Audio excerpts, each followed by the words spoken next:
বন্ধুরা, তোমরা সবাই কেমন আছো? আশা করি সব ভালো আছো। আজ চলে এসেছি একটা বেগুন চাষ, কিভাবে মালচিং পদ্ধতি বেগুন চাষ করতে হয় এবং এই মালচিং পদ্ধতি কী এমন লাভ, সেই চাষি ভাইয়ের সঙ্গে তোমাদের সঙ্গে পুরো জাস্ট ডাইরেক্ট আলাপ করে দেবো এবং কিভাবে এর কত খরচ পড়লো, আর এর কী কী পরিচর্যা নিতে হবে, আর কী কী সার মেলা দিতে হবে, সেটার পুরো চাষি ভাইয়ের মুখ থেকে তোমাদের শোনাবো। আর যদি আমার এই ভিডিওটা ভালো লেগে থাকে, প্লিজ আমার লাইক, কমেন্ট এবং সাবস্ক্রাইব করো। যারা সাবস্ক্রাইব করে রেখেছো তাদের যে অসংখ্য ধন্যবাদ, আর যারা নতুন ভাই দেখছো তারা সাবস্ক্রাইব করে রাখো এবং ভালো লাগে লাইক, এবং আরও চাষি ভাইদের এটা শেয়ার করে দিও। এইভাবে যদি আরও চাষি ভাইরা উপকৃত হয়, আমি চাইছি তোমরা এইভাবে চাষ করে আমরা যেরকম প্রফিট হচ্ছি এবং তোমরাও এইভাবে প্রফিট হবে। মালচিং পদ্ধতিতে চাষ করে কী লাভ, আর মালচিং ছাড়াই চাষ করলে কী লাভ, সেটাই তোমাদের আমি আজ বিস্তারিতভাবে দেখিয়ে দেবো। মালচিং পদ্ধতি ছাড়া বেগুন চাষ, বেগুন গাছের গঠন ভালো, খুব সুন্দর হয়েছে, এর ডগা মারেনি, গাছের চেহারা খুব ভালো। এতে এই সময়টা চেলা পোকা লাগার সম্ভাবনা থাকে, লাগে বেশি, সাদামাছি লাগে। কিন্তু এইভাবে খরচটা দেখো, সার কি সিস্টেম দিয়েছে, পুরো চারিকোল দিয়ে ঘুরিয়ে সার দিয়েছে, প্রতিটা ঘুরিয়ে সার দিয়েছে। কিন্তু এইভাবে সারের খরচ বেশি এবং জমিতে অতিরিক্ত ঘাস হয়, ঘাস হলে পরে জোন খরচটা লাগবে বেশি, নিরানোর খরচটা লাগবে বেশি। আর প্রতিটা গাছের গোড়ায় মাটি দেওয়ার সময় গাছের গোড়ায় রসওয়ালা মাটি থাকলে এই গাছের গোড়ায় যখন পড়বে তখন গাছের গোড়ায় ধসা ফসা লাগার সম্ভাবনা থেকে যায়। কিন্তু মালচিং পদ্ধতি যদি করা হয় এই ভাবটা থাকে না। তাই বন্ধুরা, এইভাবে মালচিং পদ্ধতি চাষ করে উপকৃত আশা করি হবে, আর তোমরাও হবে। এই যে বেগুন গাছের চেহারাটা এখনই ঘুরেছে, শিকড়টা দেখলে আর 15 দিন পরে শিকড় যখন পুরো সাহায্য ছড়িয়ে যাবে তখন তো আরও গাছে জোর দেবে দেখতে। হ্যাঁ হ্যাঁ হ্যাঁ, না মাটি বসবে না, এর গোড়ায় তো জল পাচ্ছে না তো। আমি বলি মাটি আলগা থাকে, এসে ধরো গোড়া পর্যন্ত জল চলে যায়, মাটিটা পুরো ফাঁপা থাকবে, ওর নিজের মতো একটা খেলে বেড়াবে। হ্যাঁ, আর ও মানে জল রস পাওয়ার জন্য ও শিকড় আরো ছাড়বে বেশি। যখন নিচে রস পাচ্ছে, উপরে রস পাচ্ছে না, তখন তো রস যত শিকড় ছাড়বে তত গাছে জোর দেবে। ঠিক আছে, তাহলে ও মাটির তলে বেশি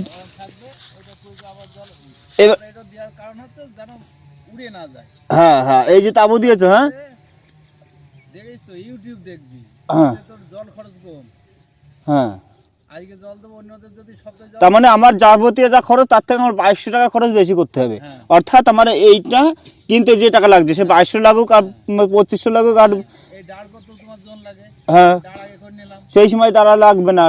এই যে একবারে করছিল আমি, এর পেছনে যদি হয়ও শুধু একটা করে জন নেবো আর এই নালা নেটে নিয়ে চলে যাবো। তার মানে এই যে ধরো আমার এই যে দাঁড়া করতে হতো, এমনি তো আমার করতে হতো, গোড়ায় মাটি দিতে হতো, এরপরে আর মাটি দেওয়া লাগবে না তো। তার মানে এরপরে আর মাটি দেওয়া লাগছে না। আমি তোর বললাম যে তোর ডেকে বলবো যে ভাই ওর থেকে আমি আগে বেগুন তুলেছি, এ যদি 3 মাসে ধরন আসে 2 মাসে ধরন আসবে। তার কারণে দেখো ওই যে এখনো মাটি দিয়ে এই লেভেল করতে হবে। প্রমাণ হচ্ছে আমার ওই গাছ। ও আমি আগে মানে ট্রাই করেছি, না করে আর না, সে তো অবশ্যই না। তার কেন বলছি, দেখা গেলো তোমার আমার তো ওই জমিটা করলে মাটি করতেই হতো, মাটি এরকম এর থেকে ঢিপ দিতে হতো, আবার সেই ঢিপটা এখন করে দিচ্ছে, তাহলে গাছের গোড়াটার আঘাত পাচ্ছে না, শিকড় কাটা পড়ছে না। রকম আর ইয়েই পাবে না। এর নিয়ম তুই যদি আগে যেরকম আমার যে পছন্দ দিয়া আছে, হ্যাঁ তাতে করে আমি এখান থেকে 2 খাসন তুলবো, হ্যাঁ, তারপরে কি সার দেবো। তার মানে এখানে তোমার ওই সারটা আগে বেশি দিতে হবে, যা দিয়ার এর আগে সে জৈব সার, খোল, চুন, ফসফেট, নিমখোল, হ্যাঁ জৈব রাসায়নিক যা মারবা তোমার আগে মেনে নিতে হবে। হ্যাঁ, তার মানে সেই সারটা এবার সেই সারের মাটিটা তো সেই ঢিপির পরেই পড়ে যাচ্ছে। হ্যাঁ, ওই যে ঘাস বেরোচ্ছে না, মানে ওই সারটা তোমার নষ্ট হচ্ছে না। না, তার মানে এই যে আমরা যত সার, জৈব সার, নিম খোল, চুন, ফসফেট, পটাশ যাই দিই, এভরিথিং জৈব সার যাই দিই সব দিয়ে সেইটাই আমার মাটির ঢিপির পরে চলে গেছে। যাওয়ার পরে যখন ওই গাছে এই গুঁড়াটা, শিকড়টা, বেগুনের চারাটা যখন পুঁতার পরে ওই সেই সারটাই ও ডাইরেক্ট খেতে পাচ্ছে এখনই। শেকড় গজানোর জন্য বললাম না 15 দিনে ধরে এইটুকু হয়েছে, এর শেকড়টা ভালোভাবে সার দিতে যেটুকু টাইম, ও তো খাবার ওর মতন পেয়েই যাবে আর খেয়েই যাবে একভাবে।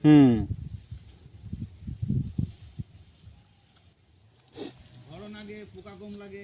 হ্যাঁ, পোকা গাছে পোকা কম লাগবে, কারণ ঘাস বন হচ্ছে না। কতগুলো চাষ দিলে বা কিরকম ওই করলে সিস্টেমটা? ওই বেগুনটা কার? এটা টুকায়। তো বললে না এটা কিভাবে কতগুলো চাষ দিচ্ছে আর কতগুলো? যেরকম জমি তোমার যেরকম খুশি।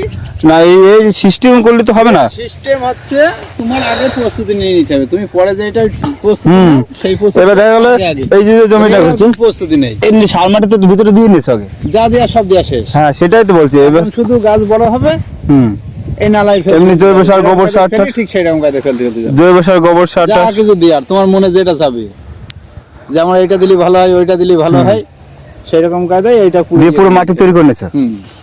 মানে 5টা 6টা চাষ দিয়ে একবার জৈব সার। তোমার যদি মনে হয় আমি 4টে চাষ দেবো, তুমি 4টে দিবা। তোমার যদি মনে হয় আমি 5টা চাষ দেবো, 5টা দিবা।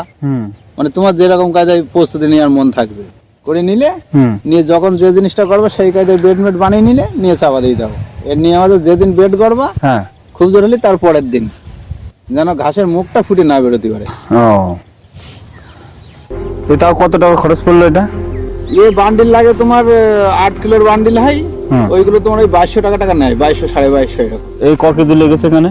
এটা 8 কিলোর বান্ডিল ছিল। এই যে 10 কাঠা জমিতে ওই মাথায় ওপর দিয়ে ওইটুকু ফাঁক পড়েছে আর ওই দুটো লাইন। তার মানে এখানে কিলো নয় খালি ক্লিয়ার হয়ে যেত 10 কাঠা জমি।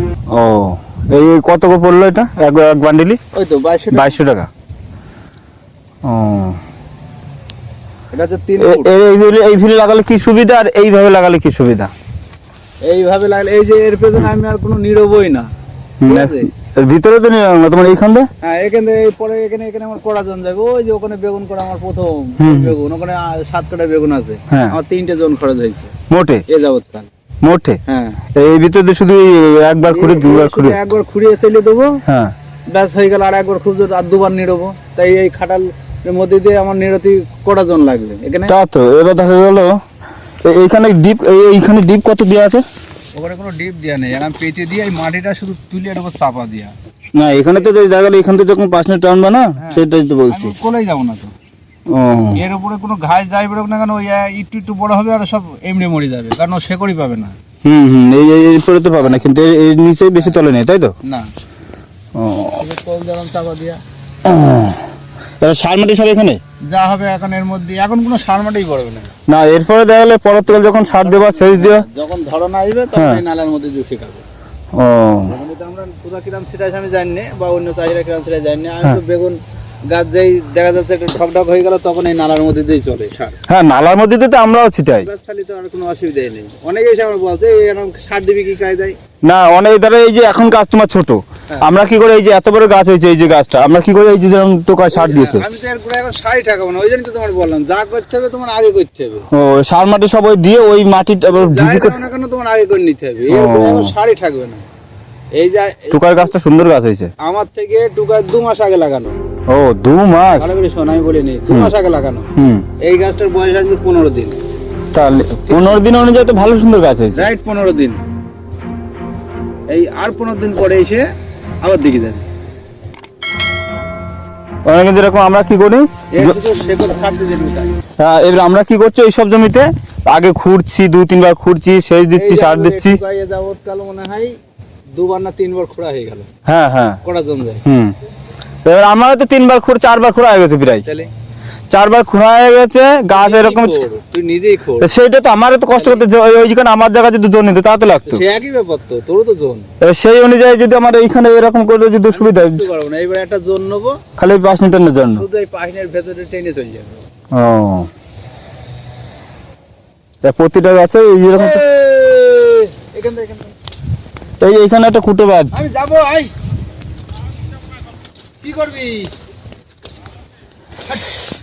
তার মানে এইভাবে করলে ঘাস বন কম হচ্ছে, গাছের জোরটা ঘাসও হবে, গাছের জোরও পড়বে ভালো। কারণ আমরা যখন গোড়ায় যখন এই যে এখন গাছের গোড়ায় জল পড়ছে, যখন আমার ঘাসটা না বেরোবে, হ্যাঁ, তখন সেই সারটা কিন্তু আমার পুরো গাছেই খাবে। হ্যাঁ, তুই যদি বলে বিস, তুই ভাই বলে তোর কাছে বলছি, অন্য কারো আমার গ্রামের লোকের কাছে আমি আর বলি না।